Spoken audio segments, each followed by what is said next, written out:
Neste vídeo, iremos tratar da pessoa jurídica, os requisitos para sua constituição, dos grupos despersonificados, a classificação da pessoa jurídica, da desconsideração da personalidade jurídica e, por fim, sobre a extinção da pessoa jurídica. Para que o homem possa atingir seus objetivos, une-se a outros homens, formando agrupamento. Ante a necessidade de personalizar tais grupos para que participe da vida jurídica com certa individualidade em um nome próprio, a própria norma de direito lhes confere personalidade e capacidade jurídica, tornando-os sujeitos de direitos e obrigações. Surgem assim as chamadas pessoas jurídicas, designadas como as pessoas civis, fictícias, intelectuais, compostas de universalidades de pessoas e de bens.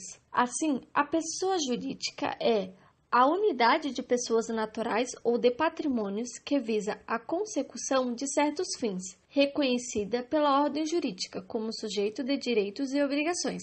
Os requisitos para a constituição da pessoa jurídica são a vontade humana criadora, ou seja, affectio societatis, que é a intenção de criar uma entidade distinta de seus membros. Esta vontade deve estar por escrito.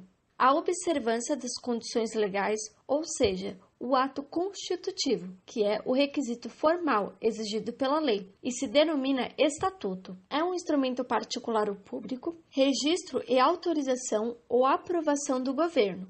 O ato constitutivo deve ser levado a registro para que comece, então, a existência legal da pessoa jurídica do direito privado. Antes que ocorra o registro, a pessoa jurídica não passará de mera sociedade de fato, equiparada por alguns como o nascituro, que já foi concebido, mas que só adquire personalidade se nascer com vida, e a ilicitude de seus objetivos, não podendo assim ser ilícitos ou nocivos. A personalidade jurídica é adquirida mediante o registro da pessoa jurídica no órgão competente. O registro corresponde à inscrição do contrato social ou estatuto perante o órgão competente, surgindo com este ato a personalidade jurídica da própria pessoa jurídica, distinta, portanto, da personalidade de seus membros. Existem entes despersonalizados, que se formam independentemente da vontade de seus membros ou em virtude de um ato jurídico, que vincula as pessoas físicas em torno de bens que lhes suscitam interesse. Constituem um conjunto de direitos e obrigações, de pessoas e de bens sem personalidade jurídica e com capacidade processual, mediante representação. Dentre eles, podemos citar a família, a massa fálida, as heranças jacentes e vacantes, o espólio e o condomínio. A classificação da pessoa jurídica se dá em pessoa jurídica de direito público externo, que compreende os países e organizações internacionais. A pessoa jurídica de direito público interno, que, de acordo com o Código Civil, no seu artigo 41, compreende a União, os Estados, o Distrito Federal, os territórios, os municípios, as autarquias, inclusive as associações públicas e as demais entidades de caráter público criadas por lei. A pessoa jurídica de direito privado, que, de acordo com o Código Civil, em seu artigo 44, compreende as associações, que é a união de pessoas que se organizam para fins não econômicos.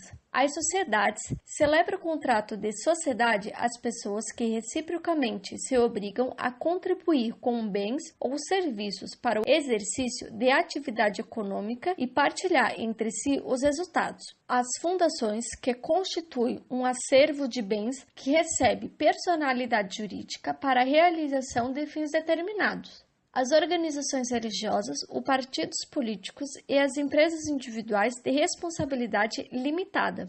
A pessoa jurídica é uma realidade autônoma, capaz de direitos e obrigações, independente dos membros que a compõem, com as quais não tem nenhum vínculo, agindo por si só. Seus componentes somente responderão, em regra, por seus débitos dentro do limite do capital social, ficando a salvo o patrimônio individual. Se a pessoa jurídica não se confunde com as pessoas físicas que a compõem, o patrimônio da sociedade personalizada não se identifica com os dos sócios. Seria fácil lesar os credores ou ocorrer abuso de direito, para subtrair-se de um dever. A desconsideração da personalidade jurídica é uma prática que, em certos casos, desconsidera a separação patrimonial existente entre o capital de uma empresa e o patrimônio de seus sócios, para os efeitos de determinadas obrigações, com a finalidade de evitar a sua utilização de forma indevida, ou quando este for obstáculo ao ressarcimento de dano causado ao consumidor. O Código Civil, em seu artigo 50, versa sobre a desconsideração, onde diz que, em casos de abuso de personalidade jurídica, caracterizada pelo desvio de finalidade ou pela confusão patrimonial, pode o juiz decidir, a requerimento da parte ou do Ministério Público, quando lhes couber intervir no processo, que os efeitos de certas e determinadas relações de obrigações sejam estendidas aos bens particulares dos administradores ou sócios da pessoa jurídica. A extinção da pessoa jurídica poderá ser convencional, administrativa. Por exemplo, a autorização para o funcionamento da pessoa jurídica é cancelada por órgão público. Judicial. A iniciativa para a dissolução da pessoa jurídica, em primeiro lugar, é dos administradores ou do sócio que tenha exercitado o direito de pedi-lo na forma da lei. Fato natural. Ocorre a morte dos membros da sociedade e, não prevendo no seu ato constitutivo o prosseguimento das atividades por intermédio dos herdeiros, o resultado será a extinção da personalidade jurídica. Terminamos assim o assunto das pessoas jurídicas. Até a próxima!